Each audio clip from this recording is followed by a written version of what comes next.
안녕하세요. 최기란 변호사입니다. 오늘은 인공관절 교체 비용의 보상에 관해서 살펴보도록 하겠습니다.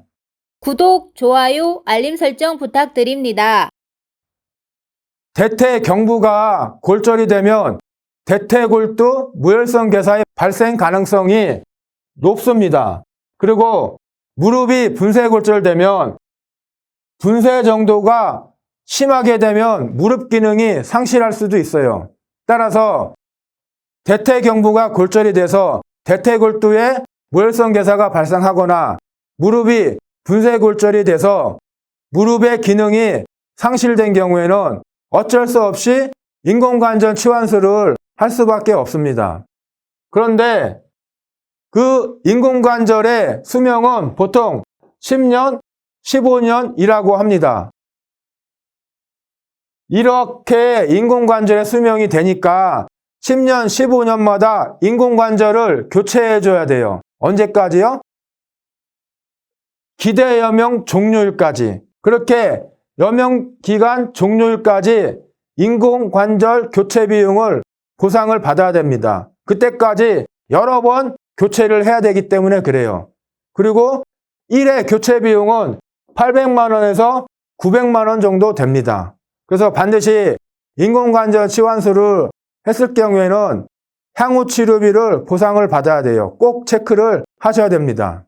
그런데 만약에 소송을 제기해서 신체 감정을 받았는데 감정의사가 그 신체 감정서에 장애율과 장애 기간은 기재를 했는데 피해자가 인공관절 치환술을 받았음에도 불구하고 그 인공관절 교체 비용을 기재하는 것을 누락한 거예요.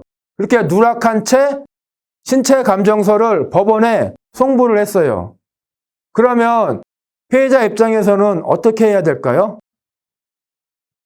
감정인에게 사실 조회를 해야 합니다.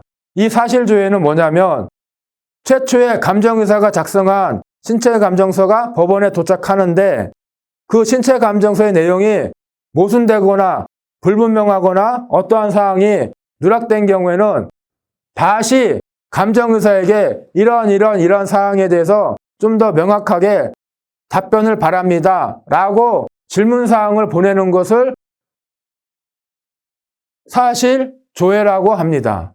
그래서 이렇게 만약에 감정의사가 인공관절 교체 비용을 누락했다면 다시 감정의사에 대해서 사실 조회를 보내야 되는데 그 질문 내용은 어떻게 기재를 하냐? 첫 번째, 인공관절 교체 시기는 언제인지, 즉 인공관절 수명은 몇 년이 되는지, 그리고 두 번째, 1회 인공관절 교체 시 그 교체 비용은 얼마인지, 그리고 세 번째, 잔존 생존 기간까지 몇 년 교체해야 하는지, 이러한 것들을 감정의사에게 물어보면 감정의사는 이 각각에 대해서 다시 내용을 기재해서 법원에 회신서를 보내줍니다. 그렇게 되면 법원은 그 회신서에 따라서 이와 같은 인공관절 교체 비용이라는 향후 치료비를 인정하게 됩니다. 참고로 만약 인공관절 치환술을 하게 되면 반드시 소송을 제기를 하셔야 돼요. 그 이유가 뭐냐면 인공관절 치환술을 하면 맥브라이드 장애평가표상 15%의 영구장애가 인정이 돼요. 그리고 또한 이러한 상당한 금액의 여명기간 종료일까지 향후 치료비를 보상받을 수 있어요. 그러나 약관 기준으로는 15% 영구장애에 따른 장애율에 대해서 일시이익과 위자료를 제대로 보상을 받지 못하고 그리고 이와 같은 법원이 인정하는 인공관절 교체 비용을 보상을 받지를 못해요. 그래서 인공관절 교체 수술을 한 경우에는 필히 소송을 제기하실 필요가 있습니다. 예, 이상입니다. 오늘 영상을 시청해 주셔서 감사합니다.